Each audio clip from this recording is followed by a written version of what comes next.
Are we ready? All right. I know it. All right. I'd like to call the meeting to order. The meeting is being held in the council chambers and is open for the public attendance and participation. Can I have roll call, please? Chairperson Silman. Here. Vice Chairperson Brookman. Here. Commissioner Noor. Here. Commissioner Sandhu. Here. Commissioner Dale. Commissioner Campbell. Here. All right, let's stand for the Pledge of Allegiance, and Planning Commissioner Noor.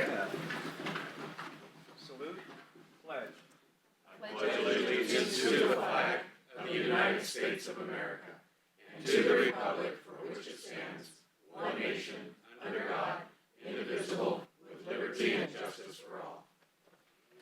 Okay.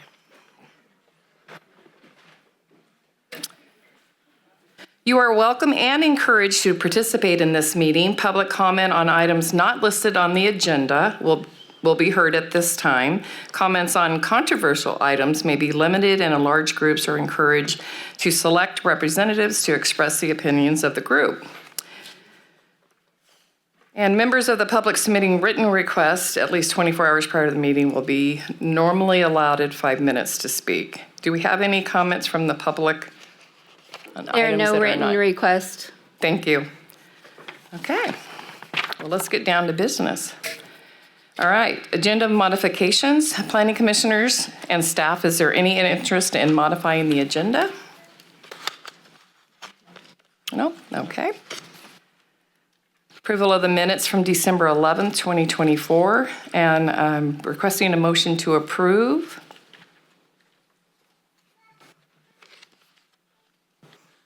Make a motion to approve. Okay, can I get a second? I'll second that. All in favor?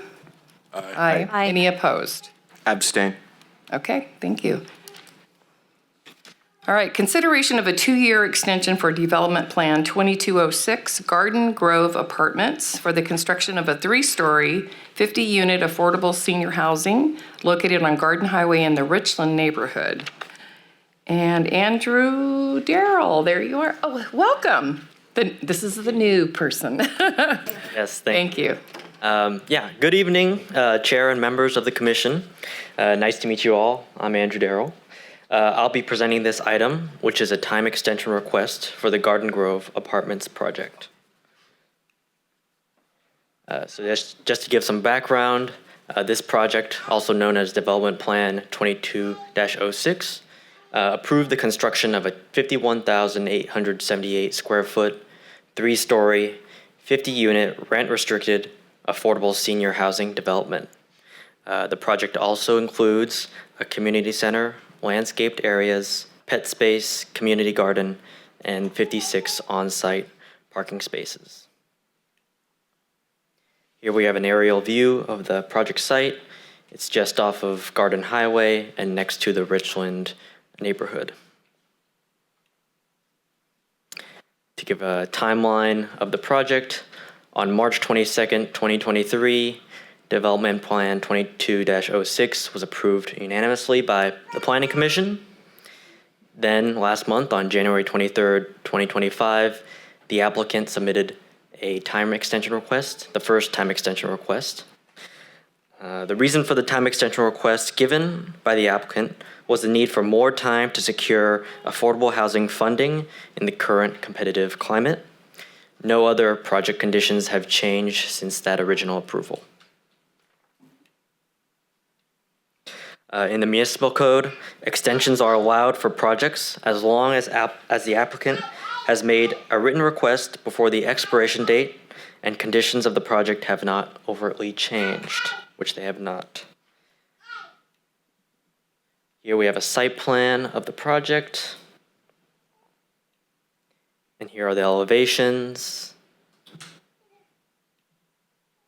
For the environmental determination, a categorical exemption under CEQA guidelines section 15332 was adopted by the Planning Commission on March 22nd, 2023.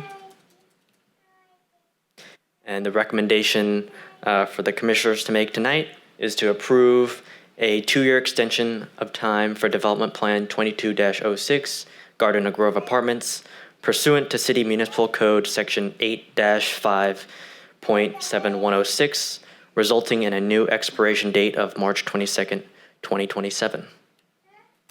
And we also have the project applicant, Gus, from the Housing Authority, here to answer any questions you may have. Are there any questions from the commissioners? No? Nope. So it sounds like it's just waiting for some funding. It looks like a good project, so thank you. All right. Actually, we don't need to vote on that, but we can request a motion. Seek a second. Let's go for it. That's probably what will be one of my last actions on this commission. I'd like to make a recommendation that we approve the 2-year extension of time for development plan 22-06 Garden Grove Apartments pursuant to City Municipal Code Section 8-5.7106, resulting in a new expiration date of March 22, 27. Thank you. Second? Second. All in favor? Aye. Aye. Any opposed? Okay. Thank you very much. All right, we're cooking with gas here. So, Madam Chair, before we Yes. go on to the next item, I believe when we hit number 1 for written requests on the agenda, I don't believe we actually offered the public an opportunity to comment for any items not on the agenda. Correct. So I can we didn't. go back and give them that Let's go back. opportunity? Number 1, is there anyone here that wants to bring up anything that's not on the agenda? Seeing none? Okay, thank you. You're good? Okay. All right, so we're moving to number 6, consideration of use permit 2404, variance 2401, tentative parcel map 2401 for the construction of a new quick-serve restaurant, car wash, and subdividing the 2.2-acre parcel into 3 new lots on the southeast corner of Calusa Avenue and Olive Street. Hello. Hello, good evening.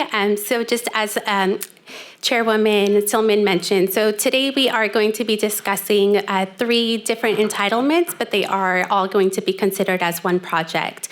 So we have the use permit 2404, so a construction of a new quick-serve restaurant with a drive-through, a variance to reduce the minimum setback requirement that's described in the municipal code from 100 feet to 10 feet for a car wash adjacent to a residential district.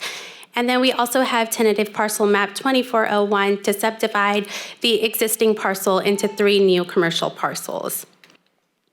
So this site is located at 590 Calusa Avenue, where the previous Waffle Barn site is. So as you can see, it's currently vacant, but we do have a Java detour to the east of the property.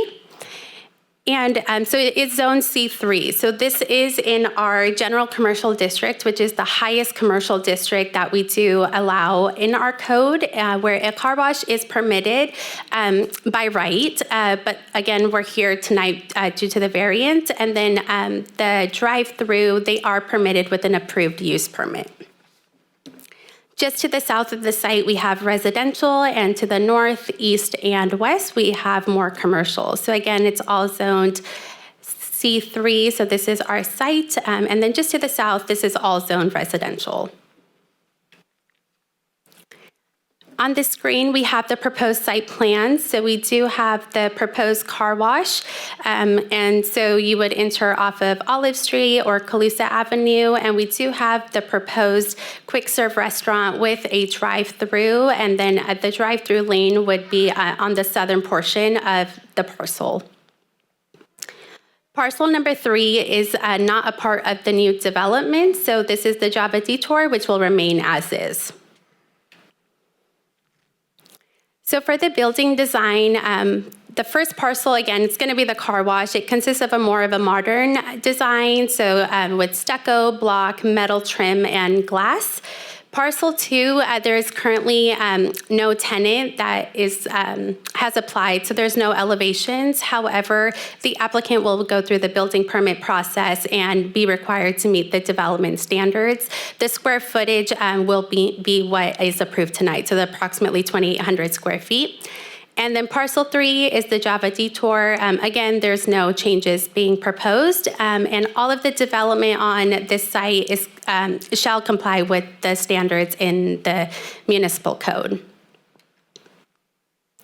Shown on your screen, we do have the car wash, and so you can see it's got more of this modern design versus kind of what we're used to with, you know, the flat roofs. And then on here is going to be their typical vacuum elevation, and this car wash, it's a Tommy's car wash, and they do have one in Roseville. So site 2 or parcel 2, again, there's no elevations. And then this is the Java detour where there will be no changes to the driveway or the site itself. So in regards to traffic, a traffic study was prepared in March 2002 for a gas station with the car wash and a quick serve restaurant with the drive-through. Originally, when the applicant came to us, that was what they had originally planned for. It was going to be a gas station, but plans have changed. So at that time, the traffic study determined that with the increased traffic with the proposed project, so the gas station, car wash, and the quick serve restaurant, it wouldn't significantly impact the level of service, so it would still remain at level of service F. However, since then, we are no longer analyzing it as a level of service. It's going to be now with the vehicle miles traveled. So the applicant provided us with an updated memo, which actually concluded that there is going to be a difference with fewer trips than the original proposed project. In regards to a couple of the conditions of approval that we have added to help mitigate traffic, there is one specifically regarding the traffic safety turning left onto Olive Street. So the condition states that mitigation measures may be put into place to eliminate the left turn. So that can include modified lane striping, traffic control, signage, or installation of a physical barrier or a median, which would prohibit the left turns. And again, this is more so if it causes any concerns in the future. And additionally, all queuing of the vehicles must be maintained on site. So no stacking of the vehicles to enter the facility to access either the drive-through or the car wash, and operational mechanisms are to be put in place to avoid impacts to Calusa Avenue and Olive Street. The applicant is also proposing driveway modifications. So they are going to be eliminating the 3 existing driveways on the corner of Calusa Avenue and Olive Street. So I have them shown here. So you can see this one that currently leads in will be now removed and will be replaced with landscaping. And same with the ones right here. So this is along Calusa. A masonry wall will also be required. So it's listed in our code whenever there is commercial abutting a residential district, a 6-foot masonry wall shall be constructed. So there is an existing masonry wall on the east side, so they will now carry it over to the southern side along this portion. So where the existing wooden fence is. There is also a pole sign. So this is an existing non-conforming pole sign that's located at the corner. And since now pole signs are prohibited, we do have a condition of approval stating that the applicant has to either remove the pole sign or it needs to be brought into compliance with the code. So that does mean if they do decide to put in or install a monument sign at a greater height than what's allowed, which is 10 feet, they can come back to the Planning Commission with a use permit for a higher monument sign. Or if we do go through an ordinance amendment to allow 4 pole signs, then they would be permitted to keep it.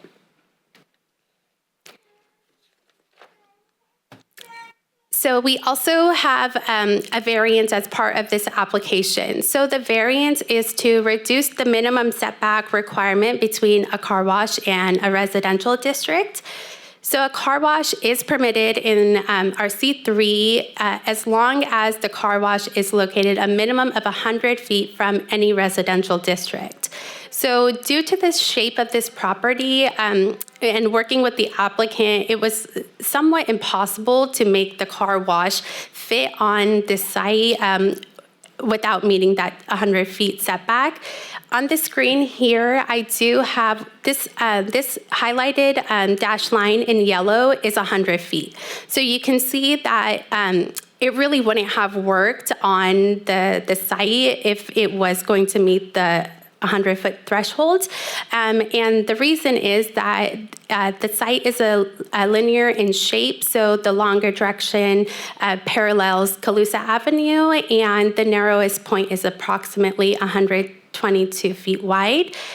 And so tonight, if the variance is approved, it will now allow for the 10-foot setback from the nearest residence. And with that being said, what they are proposing, it's not the actual car wash building. It will be it's the vacuum. So this is essentially what the variance is allowing for. And to the building, so from this site, so the closest residential to the actual building itself is 50 feet.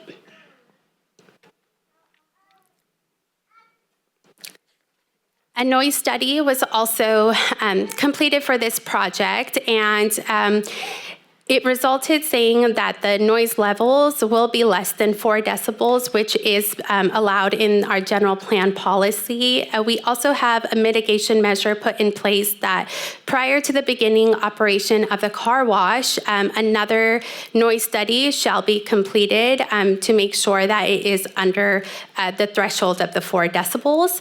And we also have a condition of approval stating that the car wash hours of operation shall be from 7 a.m. to 8 p.m.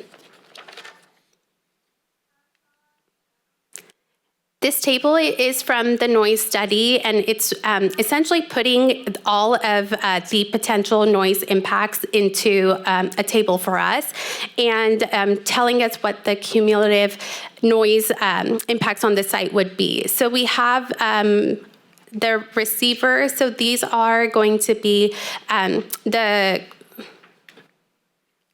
I can't remember what it is, the level measurement sites, and then there's also the noise-sensitive receivers. So they did place 5 of them throughout the residential, so just to the south of the parcel, and where they are reviewing it for the drying assembly, the vacuum, the drive-through, the outdoor patio, since the restaurant or the quick-serve restaurant is going to have an outdoor patio area, on-site vehicle circulation, as well as trucks, so delivery trucks, and the HVAC unit. And it all does come out to be under 60, which is the noise standard in our general plan.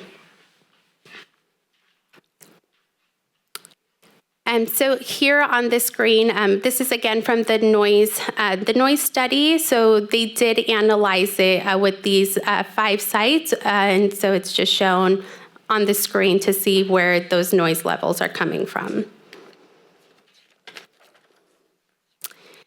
The applicant has also provided a preliminary landscape plan.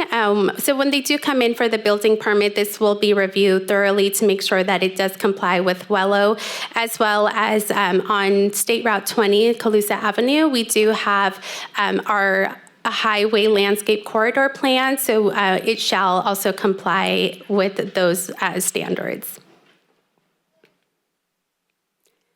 And the last part of this project is the tentative parcel map. So again, you can see on your screen, the 2.02 acres will now be subdivided into 3 separate parcels.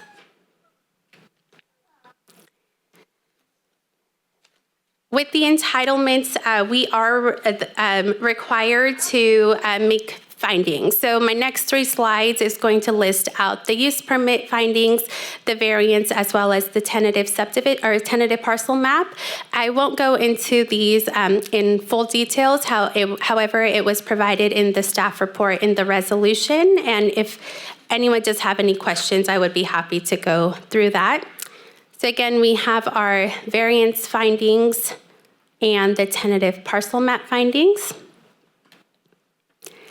And we did also complete an environmental assessment, and it was identified, which identified mitigation measures, and staff has determined that there's no evidence in the record that the project may have a significant effect on the environment and recommends adoption of the mitigated negative declaration. So tonight, my recommendation to the Planning Commission is going to be conduct a public hearing and make the necessary findings to adopt a resolution of the Planning Commission of the City of Yuba City approving Environmental Assessment 2406 by adopting a mitigated negative declaration subject to the proposed conditions of approval and mitigation measures, and approving tentative parcel map 2401, creating 3 commercial parcels, approving use permit 2404 for a quick serve restaurant with a drive-through, and approving variance 2401, reducing the minimum distance between a car wash and a residence from 100 feet to approximately 10 feet at the southwest corner of Calusa Avenue and Olive Street. I do also have Julio as well as Ryan Rogers, who are the Julio is the engineer, and then we have Ryan Rogers, the applicant. If you have any questions for them or myself and staff, we're happy to answer. Okay. Do we have any questions from the commissioners? I have a quick question, Jaspreet. When we vote on this, do we vote on this as one, or can we vote on it as one for the variance, or like, is it just? So per the recommendation, it is all as one and the resolution. However, if there are any modifications that you would like to make to either the use permit or the variance, that can be stated in the recommendation. Thank you. Mm-hmm. Anything? Yep. Anything here? No questions. Nope. All right. I'm going to open it up for public comments. So, I'm sorry.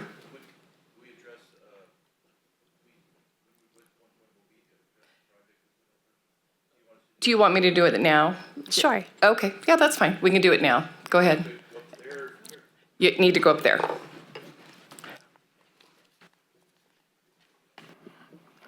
Okay, good evening, and my name is Julio Tinajero from Milestone Associates. We're the design firm for the project. We're excited to bring this project to you tonight. We've been working with staff on this. We've worked with all the departments to make sure we meet all the requirements. We've also worked with Caltrans regarding circulation. One of the main concerns of these type of projects is circulation, traffic, and noise, as you guys can imagine. So we went through all the studies.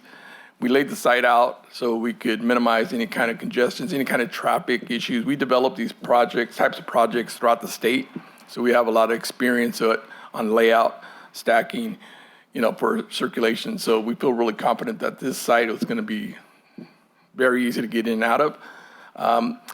We also, the noise issue, again, that's one of the biggies that we always have to address. We did get, as you heard, had a noise study done, and the mitigations that are proposed, sound walls. There's a lot, the equipment of these car washes, they have these concerns in every city they go into, so they have to make sure the equipment's state of the art. There's different noise systems they put into the equipment to help that. So the car wash you see is actually a lot further away than the 10 feet. I know Jaspreet mentioned the 10 feet, but that's just that one little corner, but the majority of the project is further away.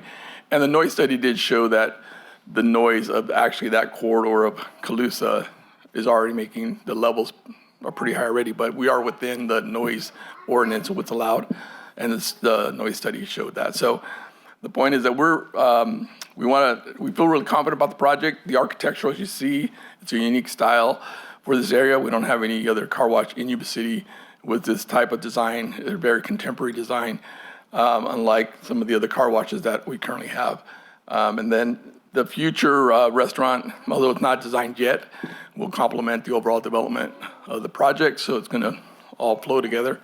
And so we'll be able to present that to you once that is identified. So with that, if there's any questions for me as part of the design or engineering, I can help you guys. I can answer.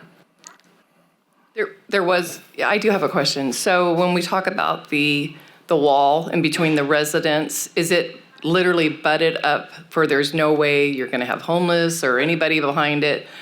I mean, that's a fair question, right? The property, so the wall's right on the property line, and we do Okay. have landscaping on our side of the site Mm-hmm. to kind of separate and provide a little bit of shading and green space. Okay. But from the back of it, it's literally right on the property line, so Okay. there's no gap. There's no way they, okay, that's one of the good questions. Go ahead. Did you have something? No? Okay, Go ahead, Ryan, do you want to?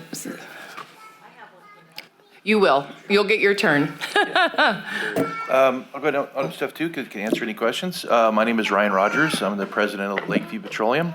We're a local company. We're celebrating 50 years in business this year. We're working on the project and understood that Circle K was looking at a gas station project there, a 24-hour facility, and we kind of looked at it that, you know, a facility with limited hours that's going to be shutting down at the time people are going to bed at night. It would be quieter than, you know, a 24-hour convenience store. We're in that space. We know that the challenges that can be brought with that. We flew out to Michigan and met with this company, another family-owned company, very successful on the East Coast. Fast, smooth technology, kind of state-of-the-art. It's a very expensive project, and man, what a weird site. I mean, I've been driving by that site my whole life. It's been sort of urban blight for a long time, right? Accumulates garbage, people park in the back, doing all the different stuff there. We really feel like the city could use a first-class project in that part of town. I have a lot of friends in the neighborhood, right behind the site, families that own the houses in that space. I did hear some people say they didn't get notice. My apologies for that. We pull all of the APN numbers, and those are sent out through the city. So if anybody didn't get it, it's not intentional. I apologize that didn't happen.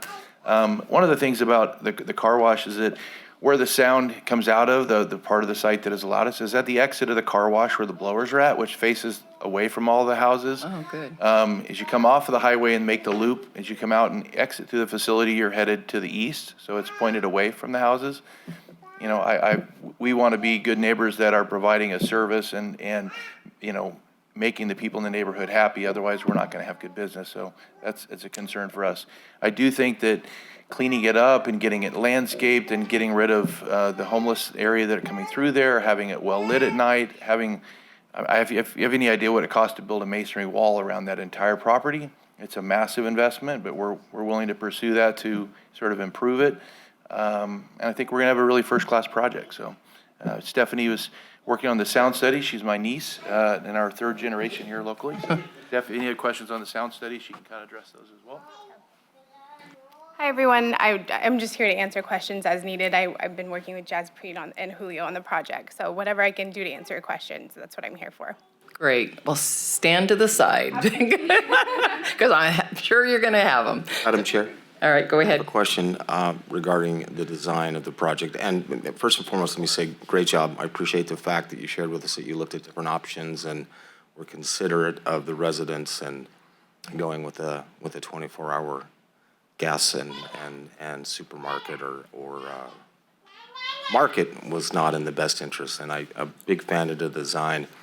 You know, my big concern is the routing of the drive-through along that back wall.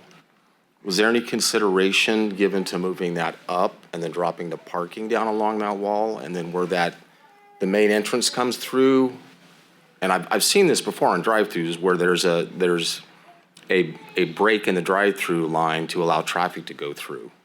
So I think if you were to move that access to the drive-through up and bring the parking down to the masonry wall, that might alleviate some of the concerns of the residents. Was there any consideration given to doing that, or is there? Yeah, I don't think we have any objection to Go to the mic, Ryan, for we can hear you. I do know on my side, when we were having discussions about it, our primary concern with doing that, we did consider it, and I think I wouldn't be the one to say if we would consider it further, but what I do know is we discussed our employees and their safety. And so for us, having them closer to the main structure as opposed to the back of the lot was a consideration. And so for us, that maximized the safety for the employees. Okay, thank you. Okay, go ahead. Sue. I just had a question about the block wall, the masonry wall. So Jaspreet, you said currently any commercial that abuts to housing, it's a 6-foot. So is the one that you're doing, is it the 6 foot or is it higher than that, or? 6 foot. 6 foot, okay. That's all, thanks.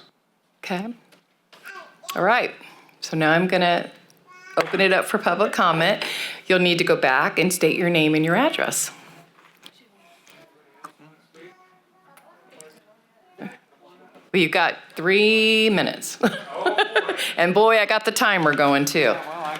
Rhonda knows I go to bed by 7, so.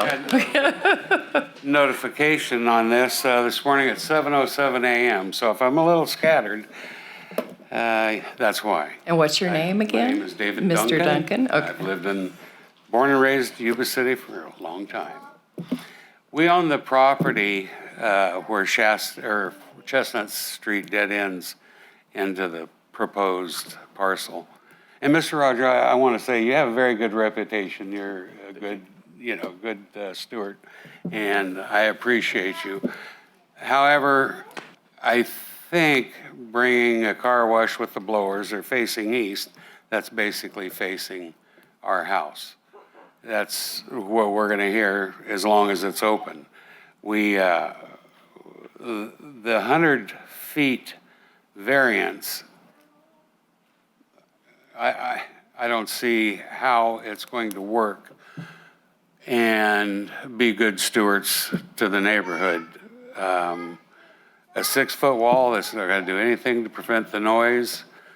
12-foot wall, if you're going to approve the 10-foot variance, 12-foot wall, that might help somewhat. But we're still going to, and guess where the garbage cans have been designed to be put? Right next to our properties. Instead of next to the restaurant or the buildings, they're right there at our property. So we got the flies, we got the roaches coming, we got the rats coming, the whole issue.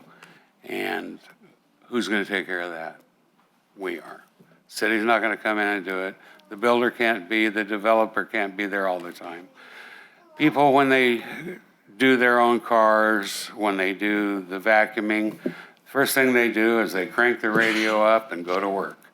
So we get to listen to whoever decides they want to play the radio that day. The drive-through is, like I say, on the south side of the project. It goes right by our back wall. And that's a big issue for me. The garbage cans, again, the 10-foot variance, 6-foot walls are not going to do anything.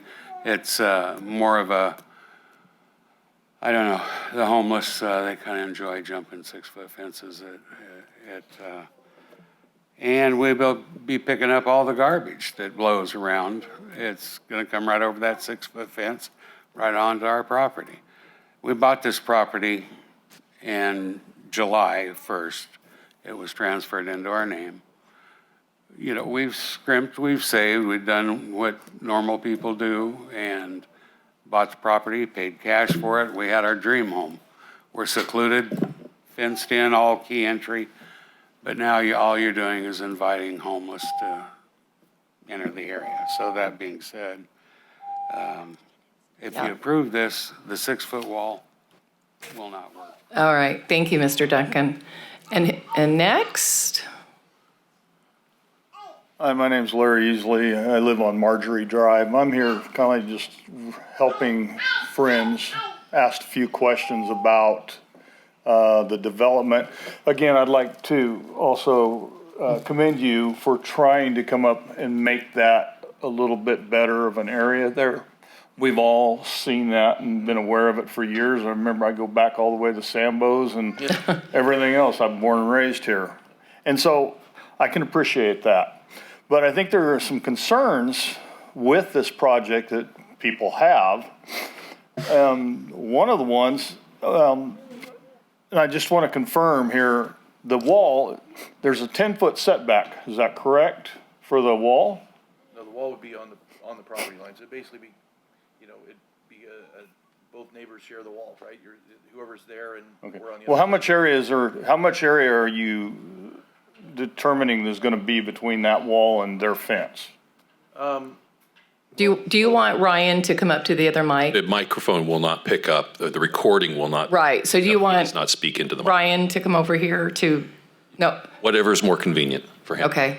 So Ryan, we just have to You can ask the question and Ryan then answer on the, thank you, sir. Julio can probably answer better. I think what's typically done, there are fences that are out there now. I mean, I don't remember seeing any of them that were newer fences. You know, we did a Say Love event out there and did garbage cleanup and pruning and all the rest of the stuff.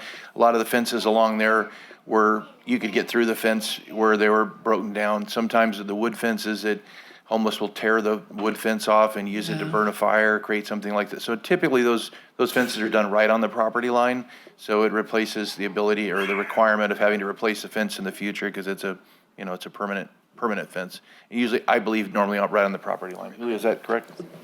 Right, so we're, Hold on, go ahead. we're required to keep it on our property. So the walls and the footings actually on our property, which means that usually that fence, if it's on the property line, we're going to build just right inside our property line.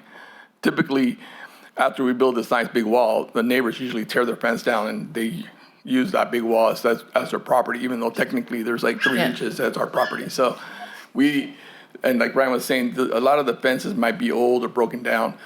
The wall, we're not going to remove that fence. We're going to just leave it on our property. So the property owner would have the option if they want to remove their fence and use the wall. Would be up to them.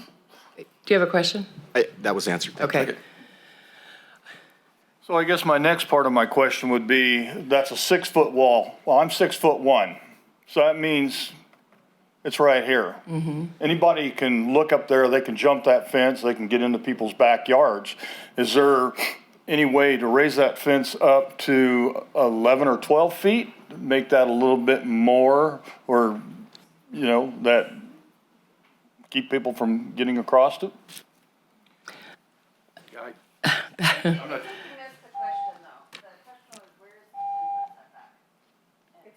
I think, wait, hold on.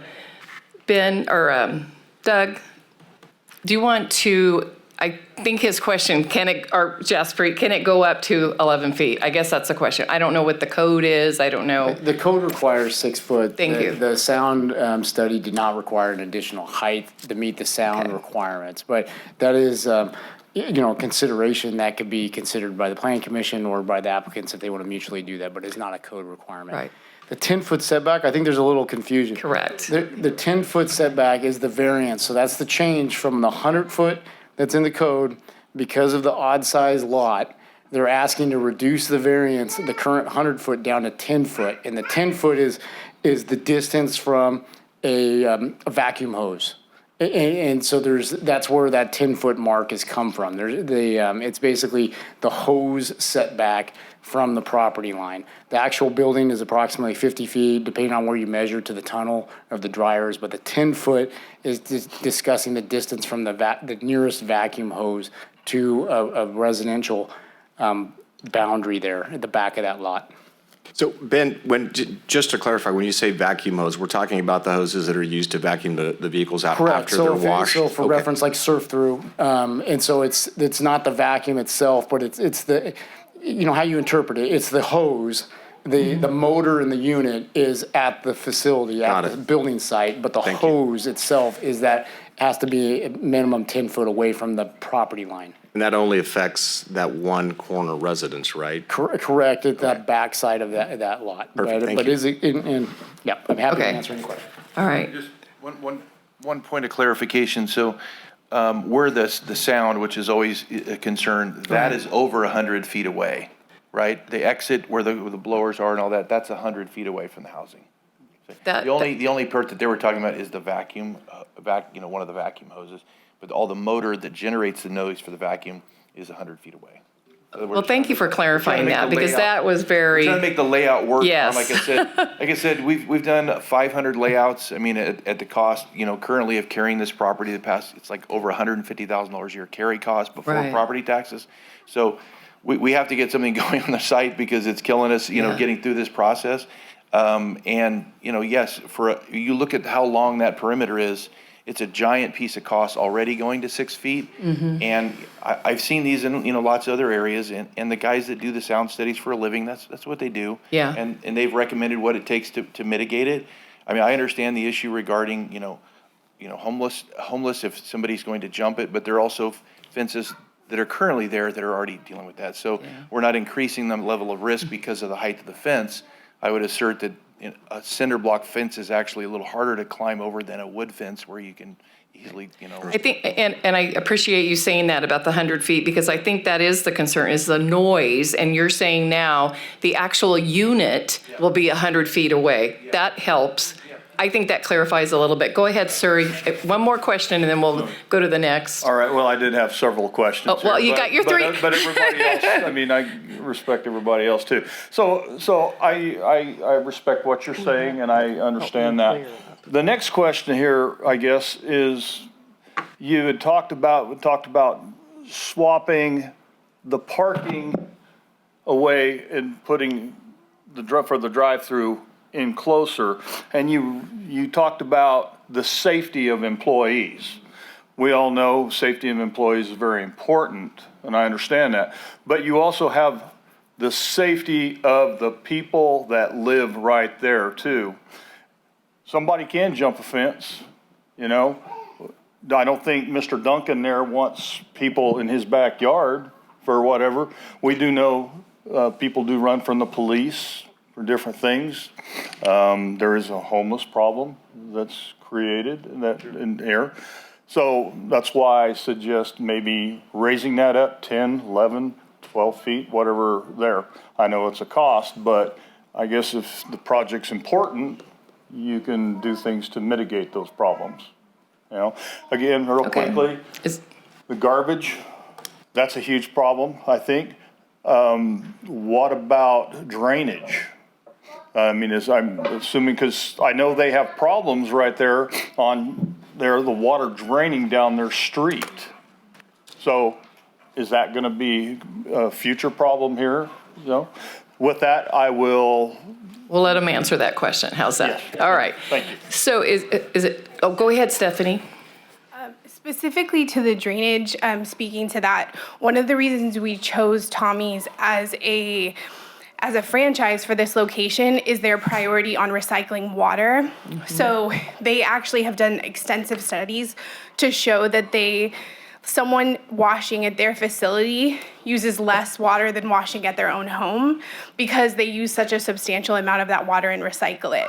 So the drainage aspect, they really heavily focus on drainage for their site for that purpose. So the idea of it draining off into the street would go against the essence of their facility. Okay. Thank you. All right, go ahead and put your, Hi, my name's Karen Barton. talk to the mic. Can you put the picture up on the screen that shows the back of my house? I'll show you when you get there.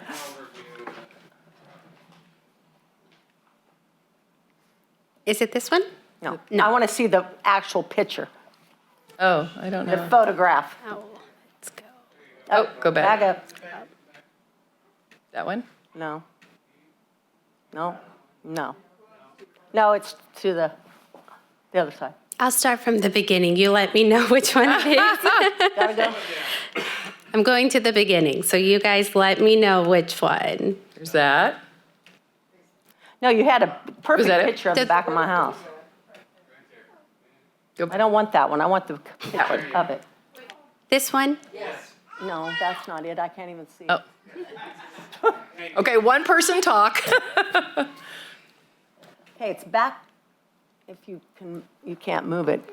See where the opening is in that, where you could go through if that was opened right there? Okay, my house is right next door, and all you see of our house is our garage, and we have we don't have a fence there. So Talk in the mic. They're saying, Ask the question. They're saying if people can knock their fences down and have that as their backyard. Is that what they were saying? Well, is that where the fence can't would knock go? our fence down because we don't have a fence. That is actually part of our house. Will that be the wall go there? That you will have the wall there? 10 feet from it. No. It's right on the property line. You will have that wall. On our property, you know, like if you. Talk in the mic, Ryan. Sorry. We just have to, No. Talk to her in the mic. So it's not 10 feet up. The wall would be on our property, but right at the line, so you wouldn't have a gap behind it where somebody can get behind or the rest of it. And if you're saying that your garage is right on the property line, then we would be just past your garage, so there would be no gap for somebody to get behind or do Yeah, I whatever. mean, it's, Yeah. Yeah. One question I had as well is Okay. if somebody wanted to build height on the other side of it, they felt like their area was getting climbed over or something now, is there any prohibition of the resident that wants to build their own fence taller on the other side?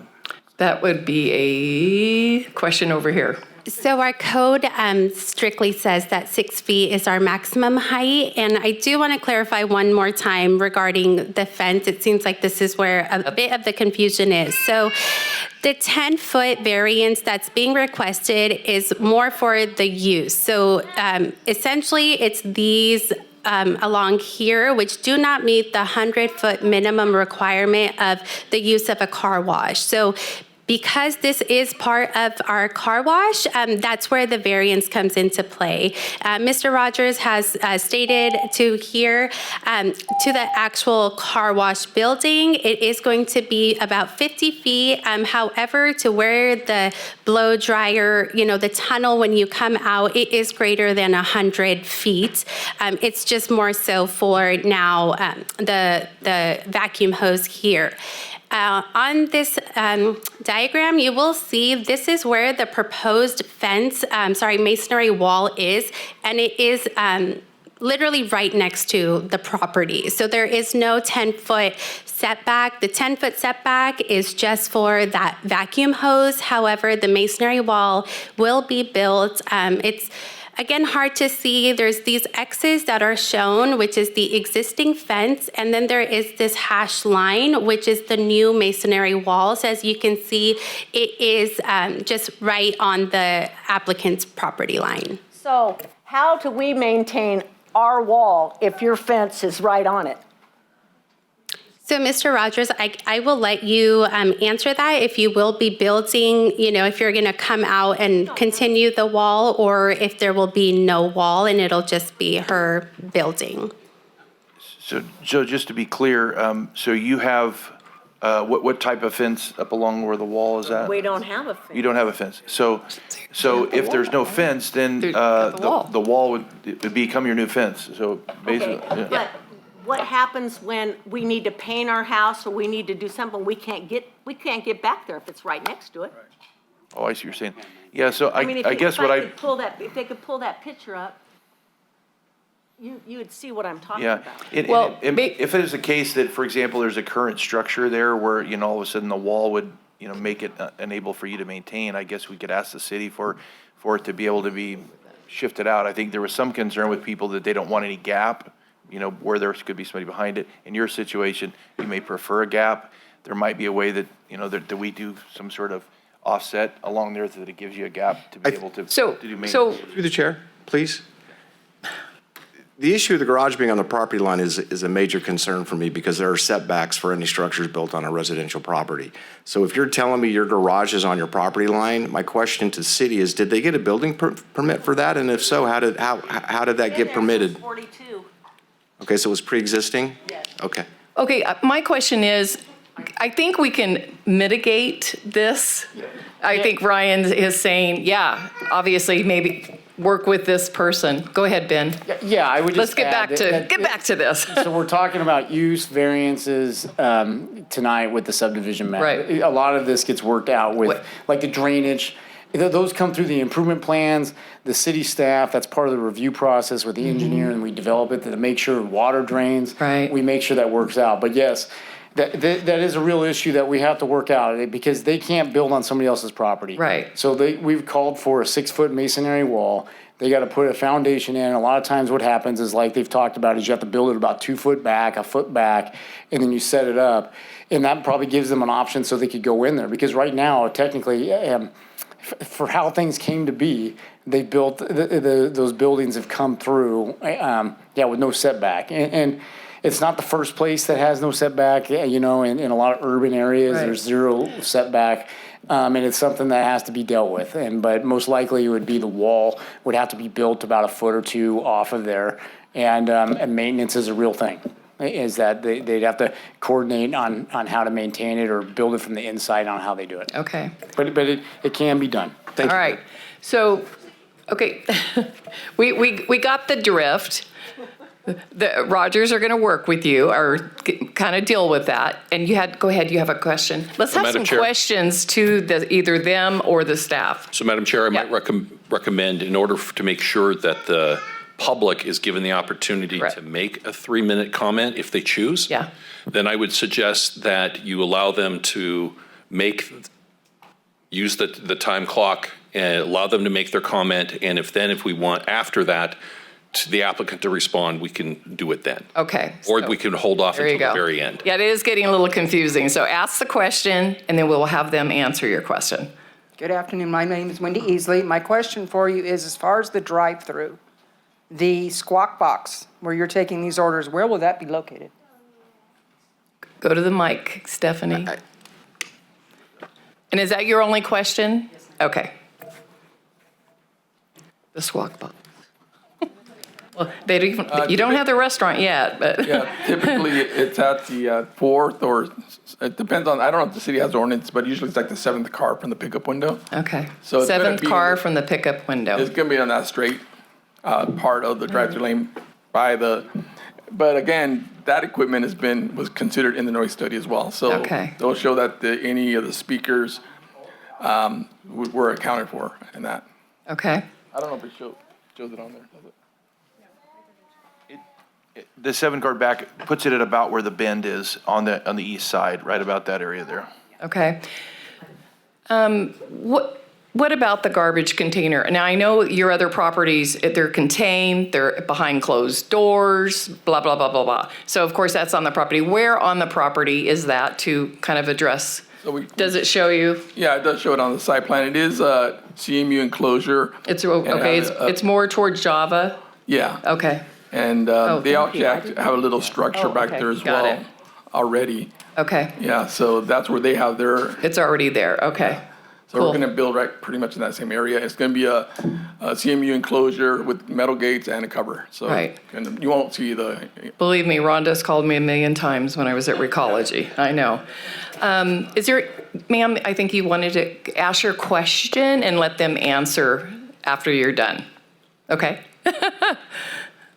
Your comments are wonderful, but ask those questions. I came prepared. Okay. My name is Erin Dam. I live at 830 Chestnut Street. I appreciate the burden that the commission has in the responsibility to find a balance between infill development and removing blight and enhancing the city's tax revenue while working with willing developers or business owners. I'm glad to see that the lot is considered for development. I do want to voice concerns about the proposed development and the variance 2401, as well as CEQA impact determinations. My concerns include proximity to residential, inappropriate use of the variance process, noise, air quality, energy, and transportation safety. First, the proposed car wash is too close to the residential homes. The Yuba City Car Wash and Auto Detail that is 0.04 miles east abuts other commercial properties. The Plumas Street Car Wash that is 0.06 miles due south-southeast abuts commercial and a school field. The Surf-Through Car Wash, right around the corner, is about 1.25 miles away from the property, and that also abuts commercial properties. Not only are these car wash options within an approximate mile, they are not situated next to homes. And the variance proposed to reduce distance between the vacuum bay and the closest home is an insult to the residents of the neighborhood. The commission should not grant variance 2401. There was a noise study conducted for the proposed project. The study claims to result in less than significant impacts. However, humans can detect over 3 decibels, and we've just heard that the sound study shows that there's going to be at least 4 decibels that are going to be audibly heard. The study does not take into account the quiet neighborhood on the evenings, the mornings, or the weekends. Sound travels in this area really well. In the early morning hours, trailer loading from Twin Cities equipment rental can be distinctly heard. Likewise, sound travels from leaf blowers at the Plymouth Street business areas and even near the Sutter Medical Center. These noises are noticeable and disruptive.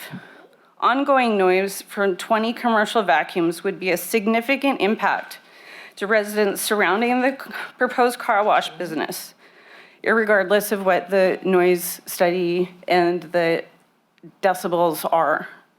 It would be noticeable to everyone who lives there. The 6-foot CMU wall is insufficient to mitigate the noise caused by the tunnels and vacuums, particularly in evenings, mornings, and on the weekends. May I finish? Yeah. Especially to the residents abutting and west on Olive, but also to the whole neighborhood. If the project were to move forward, an engineered structure higher than the doors of the car wash tunnel and vacuums must be considered to properly mitigate significant noise impacts. You've addressed this next comment already, but I will proceed with my notes.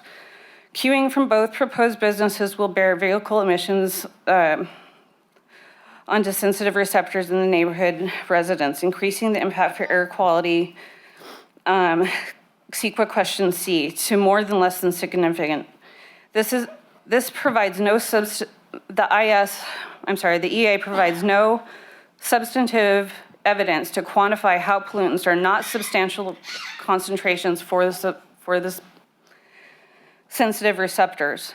Without the proper protection from the intrusive noises of a car wash, homes that would normally use open windows for cooling their homes in the morning hours for approximately half the year would cause them to close their homes and turn on those air conditioners to avoid the noise and increase energy use, household expenses to adequately replace what has been free.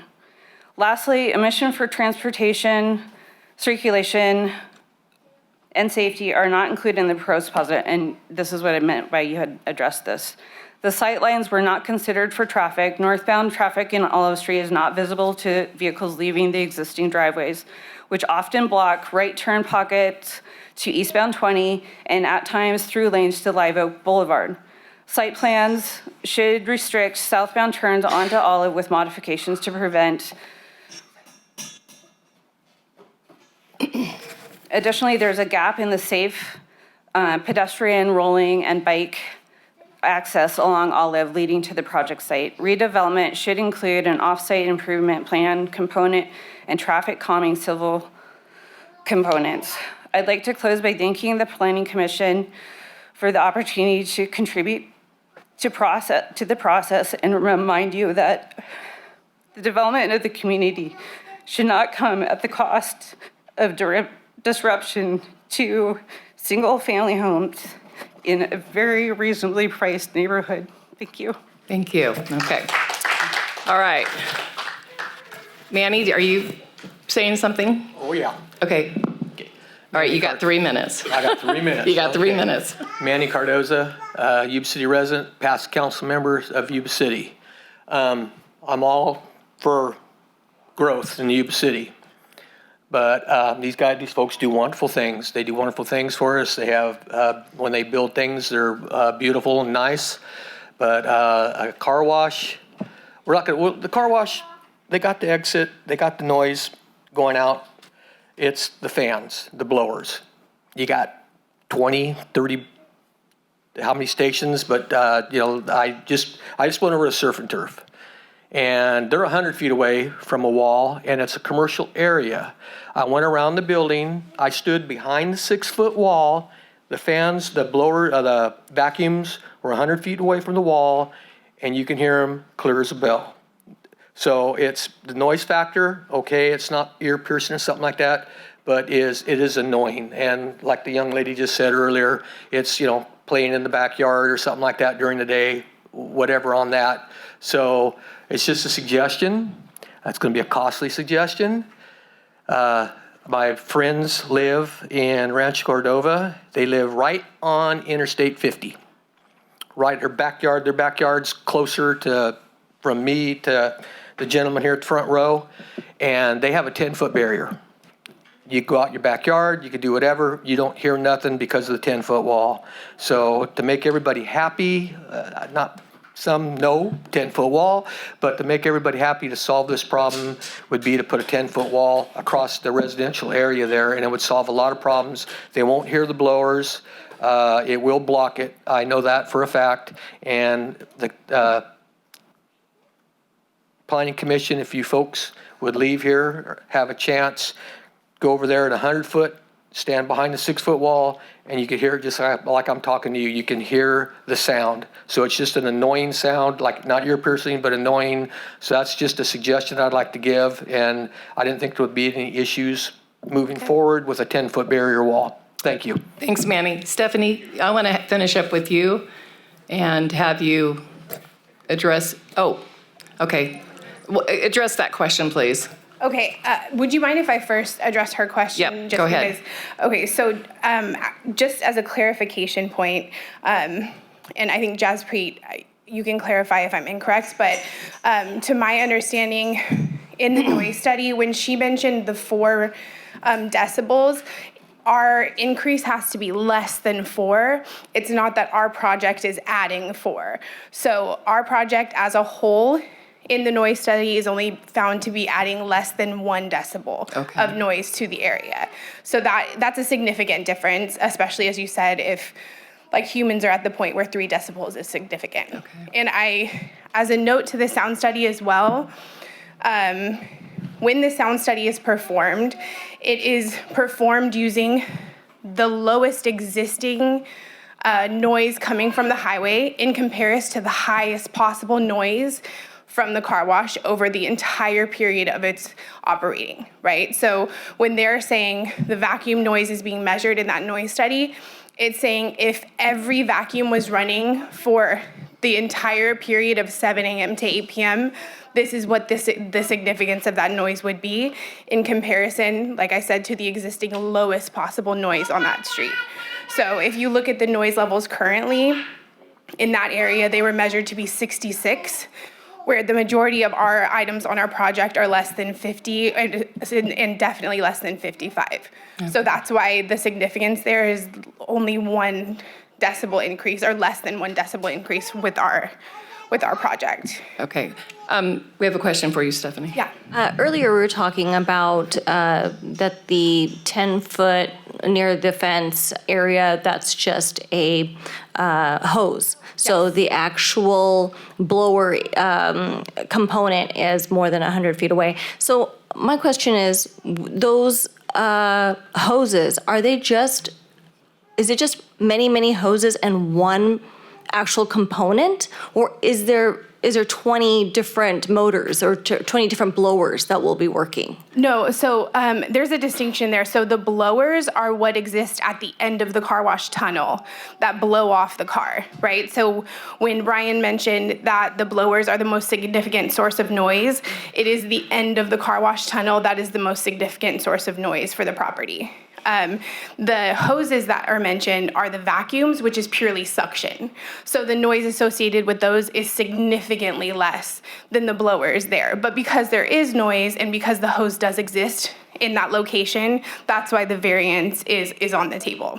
So if several cars were using the hoses at the same time, would that create more noise, or would the noise be the same since? In general, yes, it would create more noise, but as I said before, the noise study was done with the assumption of all of those hoses running at once for the entire length of the operation hours, right? So it's not taking into account if this one was running a portion of the time, if this one was running, it's saying every single one is running from 7 a.m. till 8 p.m., and this would be the impact of that. Okay, great, thank you. Did that answer your question? It did, yes, Okay. Thank you. All right, ma'am, I'm gonna go ahead. We have one more. You want to comment? Okay.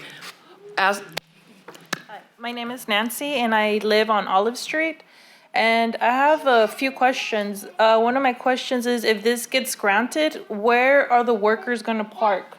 Because there's people that work during the morning, and then they come home and they park on Olive Street because they're coming home. So where will the workers park? Okay, we'll answer that after what's your next one? Also, my next question is, So the car wash will close at 8. What about the drive-through for the food? What time will that close?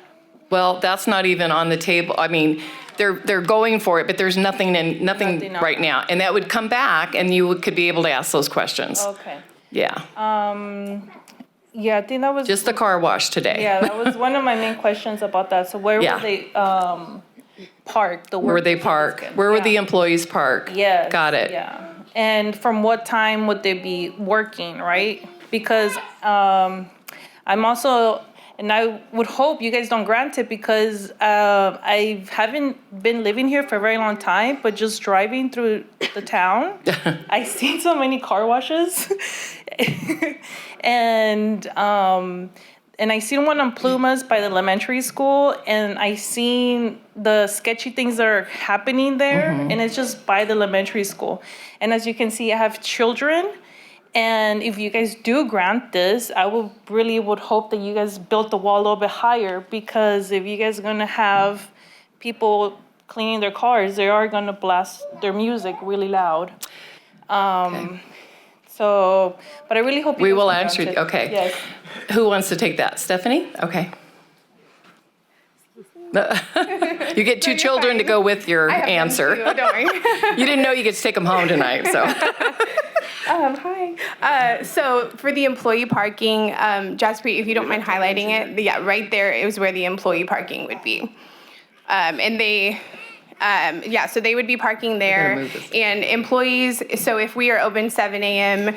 to 8 p.m., realistically, the earliest they would be there is 6 a.m. The latest they would be there is 9 p.m., but it would probably be even more restricted than that, I would imagine. And how many employees are we talking per shift? I think we talk, per shift? Yeah. So actually the car wash is pretty minimal as far as number of employees. So we would say maybe 3, 4 max. Yeah, isn't that correct? Yeah. Okay. So 3 or 4 maximum. And the only, just as a note, it's not so much from the study, but we have a station right over here, the 76 station, and I have a daughter the same age, and safety and just the upkeep of the property is really significant to us, and that's how we handle our businesses currently. It's a significant thing that we constantly are in consideration of. So that also was one of the reasons that we prioritized Tommy's, was because when we visited them, not only was their family, did they share similar values to us, but it was also every time we went to a site, first, they were significantly cleaner and more well-maintained, but extremely professional. So all of the people there were dressed extremely professionally. They were held to a high standard of uniforms and conduct, and that was really important to us to making the whole property feel safe. The other thing just worth noting is, the other reason, in my opinion, that we picked this is Tommy's prioritizes hiring people and promoting from within. I handle the operations for the stores right now, and providing opportunities for people to come in at minimum wage and work their way up is a significant thing for us. So that was just a side note. All right, thanks, Stephanie.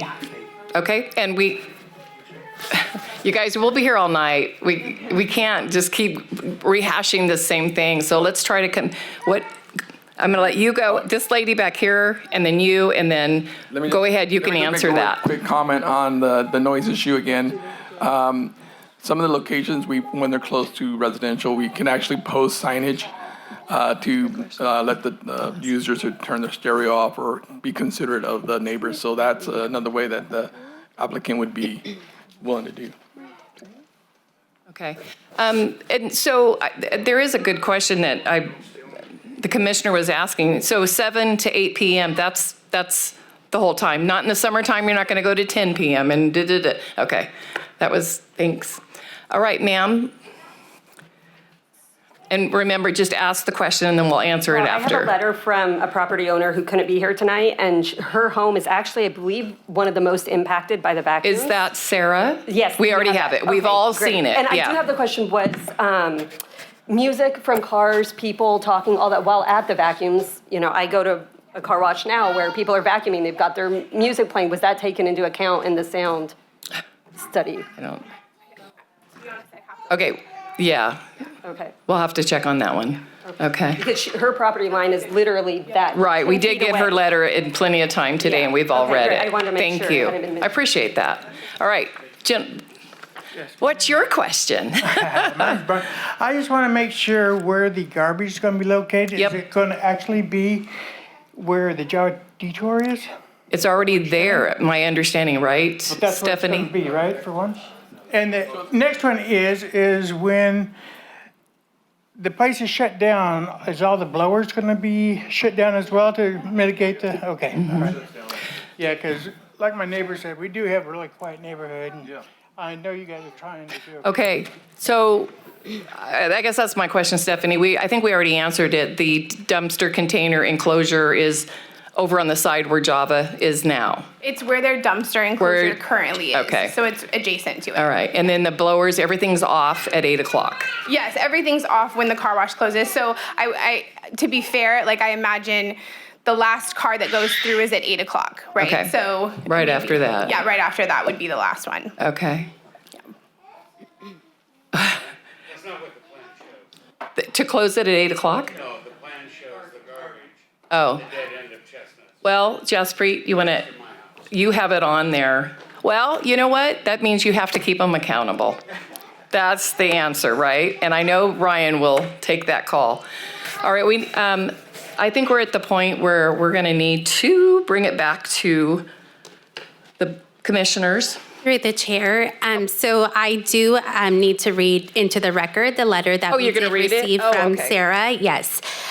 So this letter was received today, and it states, "Dear Commissioners, as a taxpayer in Yuba City and the owner of the house immediately adjacent to the development in question, as well as a fifth-generation property owner in Sutter County, I am asking you to please consider how negatively this proposed commercial development will not only impact my house, my neighbors' houses, but the community as well. You already are aware that we have 18 car washes and no less than 20 fast food restaurants within a 2.5-mile area. So I will not offer up additional comments about that other than to ask you if you would consider encouraging a different type of business to go in this space that might benefit the residents in a more fulfilling way. That being said, I would like to primarily address the variance action before you to reduce the minimum distance between the car wash and mine and other residences from 100 feet to 10 feet. Please take into account the impact this will have for us. There will be cars waiting in line with their engines on, music playing constantly, but worst of all, the sound and vibrations alone from the blowers used in the car washing system will be overwhelming. Please imagine if this project were going up next to your own residences. Additionally, the drive-through quick-serve restaurant brings its own set of issues, including the constant aroma of grease and the attraction of rodents and pests. All of this means more costs out of pocket for all of us who have homes next door.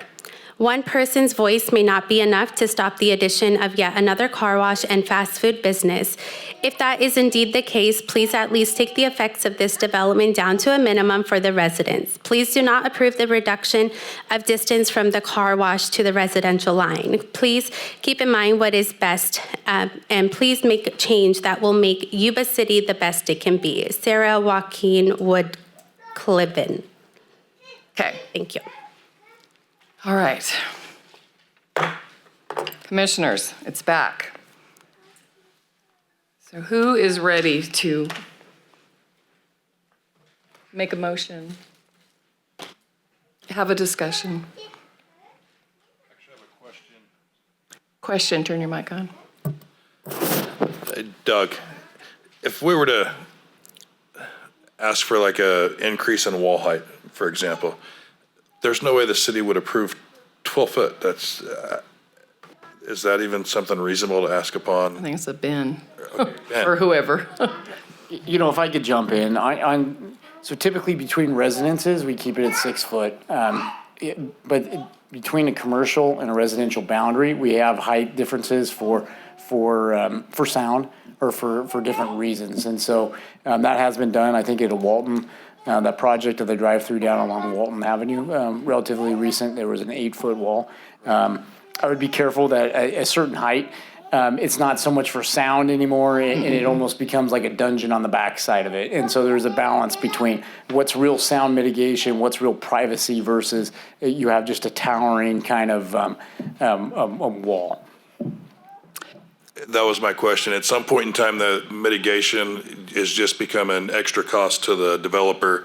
Once you go over a certain height, say 8 foot, anything above that is just hundreds of thousands of dollars wasted. Yeah, what are you getting besides maybe looking like a gel on the backside? You got to be careful about that too. All right, thank you.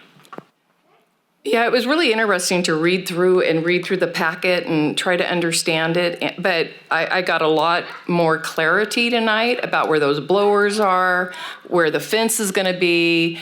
There's not going to be homeless behind that fence. There's so many different things. And honestly, I remember when Taco Bell across the street went in, and it was the same fears. And quite honestly, I know 3 of the neighbors that butt up to that, and they honestly don't. And that thing runs, again, I'm not yay or nay, but I'm just saying that property has been an eyesore for so long.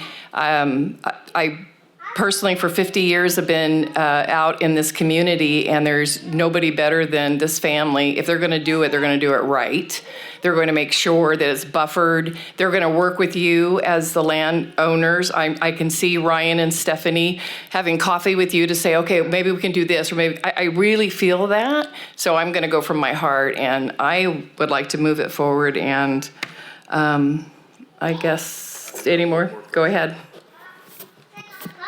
Ben, if this was passed tonight and the mitigation, let's say they come back and the studies show that the noise was above above 4 decibels, can the wall at that point be raised to 8 feet? Is that something that the wall can be raised, or would it have to be re-engineered? Anything can be done with money. It's a risk. And so it's definitely, it'd be better to do it beforehand. You know, when they're building it, masonry walls can be added onto. There's a liability. It's a hard mitigation. It's part of the environmental that sound's supposed to be within the standards and within the thresholds. And so most likely they would probably start with modifying the tunnel or soundproofing the vacuum motors. It would be my guess. But it can be done. If the follow-up noise study it didn't meet those standards. Okay, thank you. Madam Chair, I have a couple of comments I'd like to make. So certainly understand the concerns of the local residents with respect to any type of development going on there. But the reality of it is that property's been zoned commercial as long as I can remember. When I moved here in 1972, that was actually a little black Sambo's. And then it went to a Sambo's and then several other iterations before it was torn down. And even while it was as recently as a Waffle House, that was a blighted site. You had various fences in various states of disrepair, or some were cyclone, some were wooden, none of which were above 6 feet. And having an undeveloped site invites homeless more so than a fully developed commercial operation. So the issue of homelessness for me is a non-issue. I think this is actually an improvement to go in and develop that site. I think the issue of the distance between the fence and the property line has been addressed. I know for a fact that you have family members that when Caltrans came in and took some of their property and built a masonry wall, was a huge benefit for them because it actually did mitigate. That was 6 foot, if I'm not mistaken. No, it is 8. It is 8, so it's 2 foot. But you're also dealing with highway noise. The other thing that I want to mention is when it comes to noise studies, these are highly educated, trained professionals. It's what they do for a living. So you have to take into consideration they're putting their reputation on the line, their business on the line, their families on the line when they do these noise studies.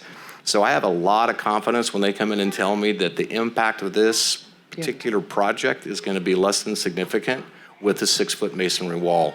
So the wall height issue for me is irrelevant. The other thing that I want to address is this concern over the type of business and what we as a commission should tell people what they should do with their property. I will tell you, having been a developer, there's a lot of money that goes into feasibility studies. There could be 15 or 20, but if the market shows it will support 1 or 2 more, then they're going to build it because they're not going to build something for the sake of building it because they're investing their hard-earned money into it. So I'm pretty sure they've done their market analysis. They know there is a market for an additional car wash. And the reality is we aren't here to discuss what type of businesses go where as long as it's within the permitted use. We live in a free market society, which I'm very proud of. And I want to see that tradition carried on. I know at one point we had somebody here that did not like smoke shops and wanted us to stop allowing those. But the reality of it is we live in a free economy. And it's up to the property owner to operate within the zoning ordinance to propose what business that they want to propose. So that's all I had to say. Okay. Anybody else? All right. One other thing I do want to say before we get on to this, and I'm going to say it in public record because I feel this way. There is not a restaurant coming in right now. There is a sign, and I'm all about reusing, and I know Doug and Ben and Jaspreet have heard me. You know, I hope that you'll consider looking at maybe going to look at that ordinance.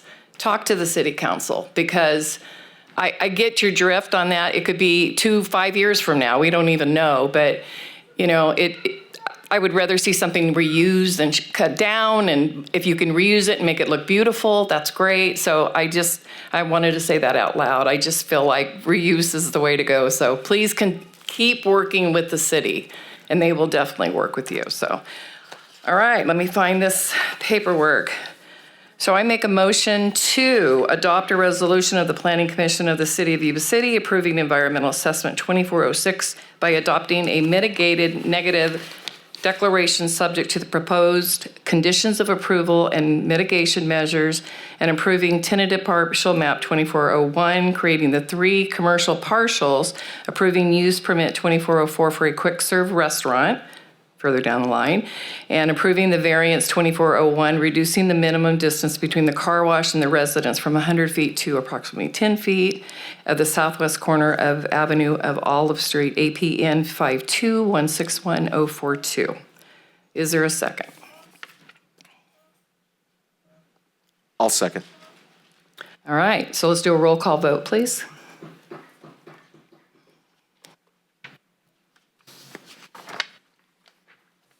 Commissioner Campbell, Aye.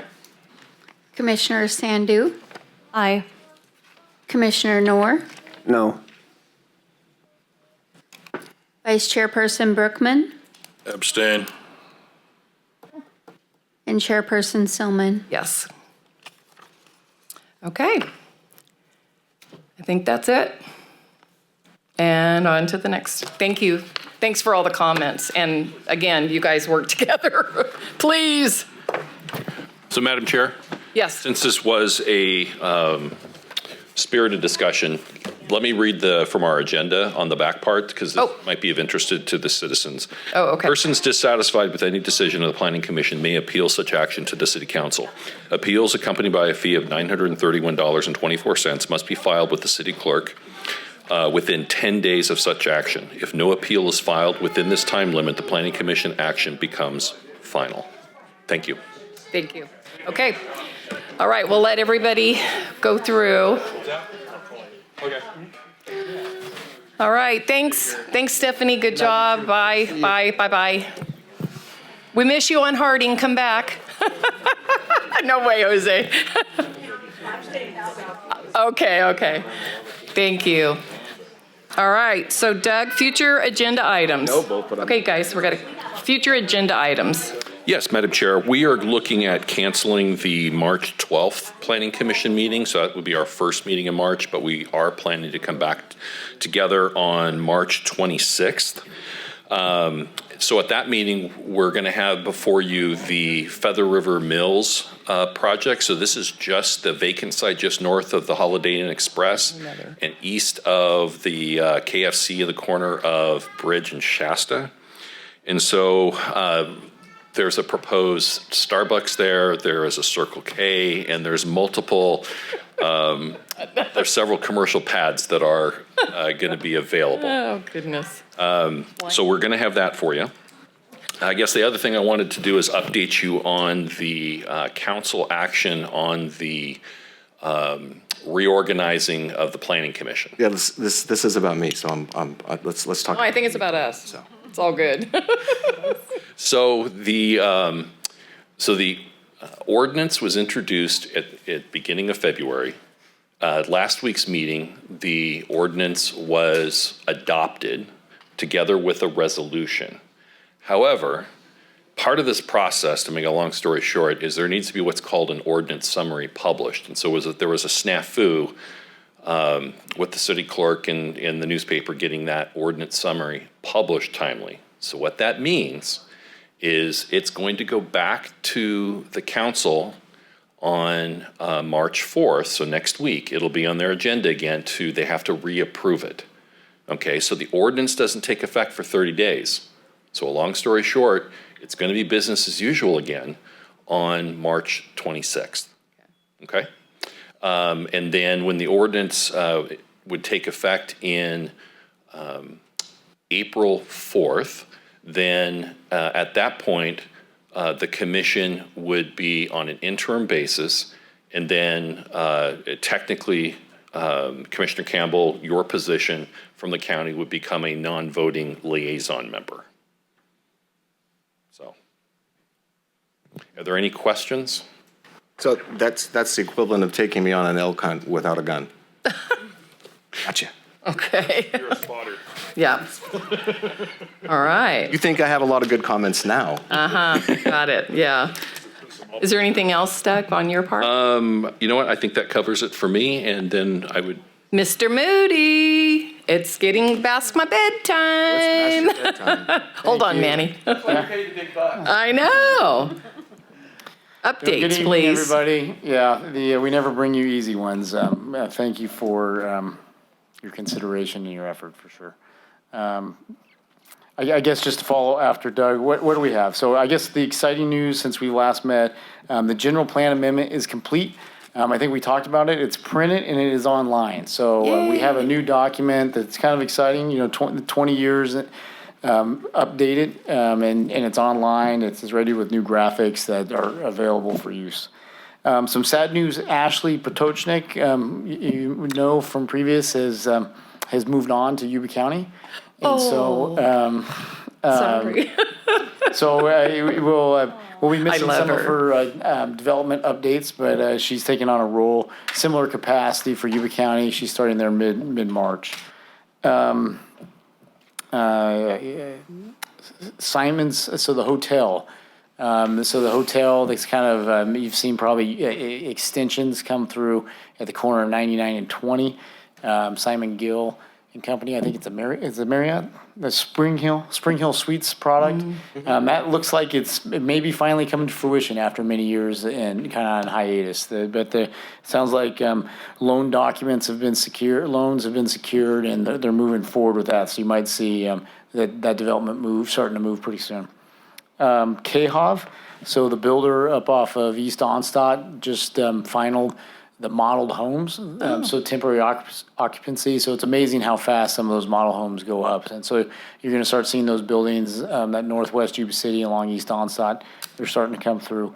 And then Newcomb Ranch development, so the southeast Yuba City along Bogue Road. The sewer line work is about to start. The contractor's trying to get in there in April. And we're starting to look at improvement plans from the developer with Lennar.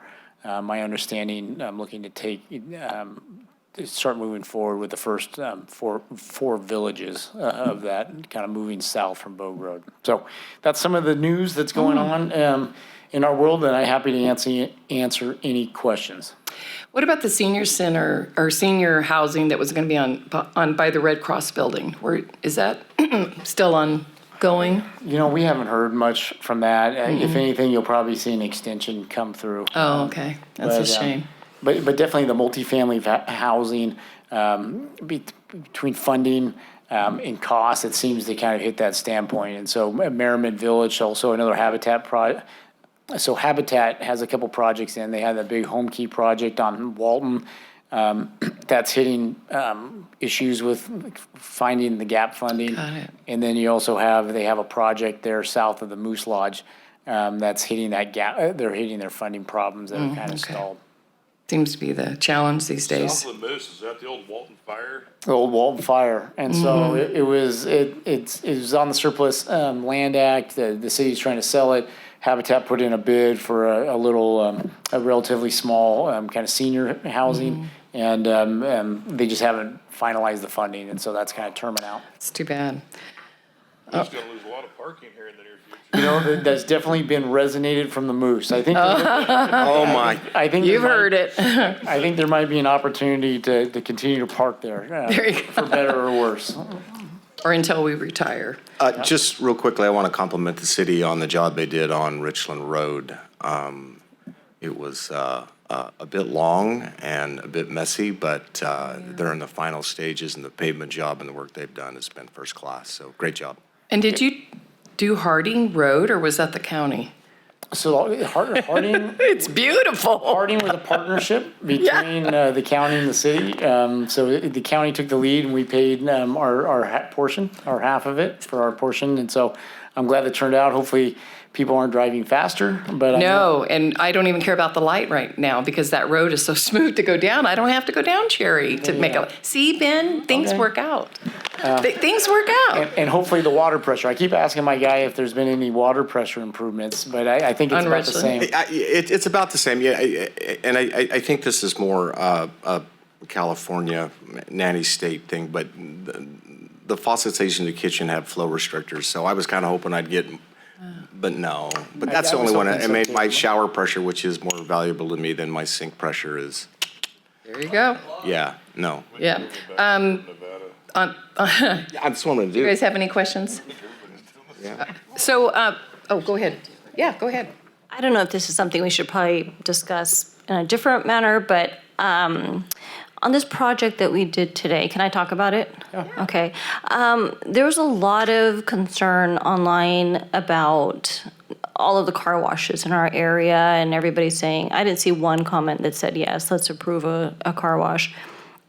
And then people saying, well, why can't they bring in a Chick-fil-A, and why can't they bring in a this, and, Whole Foods and all kinds of different things. So I just want to know that if I'm, how do you address that? How are we as commissioners or you as city planners to circumvent that? Like how do you assure the public, that it's not just haphazard, sure, bring in whatever we want, but at the same time doing what is that parcel is zoned for, and being able to let free market. I really appreciated Carrie's comment earlier about that, and kind of getting it into the public record that this is how it's chosen. How do we address that? There's been some talks internally, just if the city needs to hire maybe a public information officer and start putting responses on social media, so some of these quotes don't live and then become fact because they're not responded to. But it's, but that's exactly what Carrie said, is that the city doesn't own the property. We don't develop the property. We do have zoning and allowed use ranges in there, but an Olive Garden can go right in next to a dancing tomato. And so, but I know there's a lot of feedback in how that happens, but we don't necessarily control that. Some agencies have put in place where you get, you get really restrictive, where you start making a use permit for every single item, where you could, and there is talk about maybe a moratorium for vape shops, like on a certain zone, but it's really a temporary measure. And how do you enforce it, type of thing. So I don't have a good response, except that it's controlled by the property owner, and they're allowed to bring in an acceptable use into that zone. Where the planning commission considers it is, because this would have been by right for a C2, this is actually a C3 property on a major corridor. It's just that property is so irregular shaped. Is why that variance really kind of came into play, because of that might be a good thing for you guys, like the one that keeps circulating, and whenever any tax thing comes up, is the city council and the city losing Costco, and Nobody knows the reality that the church wanted so much for that property and that Costco literally wanted to go right here, but was able to build it in Marysville for pennies on the dollar for what they could have built here for. Yeah, whatever you could be for our advocate, but it is tough to get that message. Oh, I'm doing it all the time. People hate me. I get so upset about that too, and I know exactly what she's talking about, and I'm like, I've told a couple people, look to your beloved pastors. It's just like the hospital. You get all the negatives, and I'm the first to go on and try to give them a little information, but it doesn't matter sometimes. But I appreciate that. I would say with that one, just to add to that, I mean, we want a good product, right? The last thing we want is a major corridor and have a bad product. And I get it, it's hard. A car wash next to residential. It's a noisy, high-use corridor. And the sound, it's going to be noisy anyway. The sound doesn't really change that use. And then the way those buildings are set, if you look at it, like there is this zero setback 1940s that is already 12 foot tall long. And then if you go that house that's actually within 10 feet, there's another outbuilding shop that's a taller building there with the shrubbery. And so I don't know if you can go an 8 foot, 10 foot, it wouldn't matter because you already have that building there with some vegetation there with the setbacks going there. And not to belabor this too much, but the reality of it is it's the sound that those car vacuum makes comes out of the nozzle, right? So it's almost like having a central vacuum in your home. You don't hear the vacuum motor because it's in your garage, right? So if you've got the hose in your car, that's all they're going to hear. And that's where the 10-foot. I'm telling you, I remember the Taco Bell. It was awful. And I wasn't on the planning commission at that time. But do you have anything for Sutter County? Have you met or anything come up? Yeah, we had, my goodness, thank you, Jackie, for trying to fire up my memory. Mitigation We've had bank? one meeting since that I've been able to attend. And Oh, okay. Yeah. Oh, that's right. You're on there too. Yeah. What's that? Mitigation bank? Mitigation bank? Wasn't that what it was called? The guys out in the rural area in Sutter? Yeah, so what they're trying to do is out on the levee towards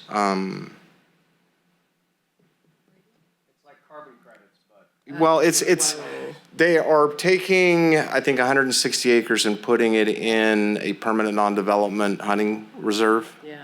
To bank mitigation credits for something. They do it by the land. Something else. But that was really all we've had in quite a while. So I almost forgot I was on any commissions. So, yeah. Well, Jaspreet, great job. And then the one that pays the best. Hey, so do I still get paid the same to not vote? Because that's a win for me. Okay. All right. Moving along.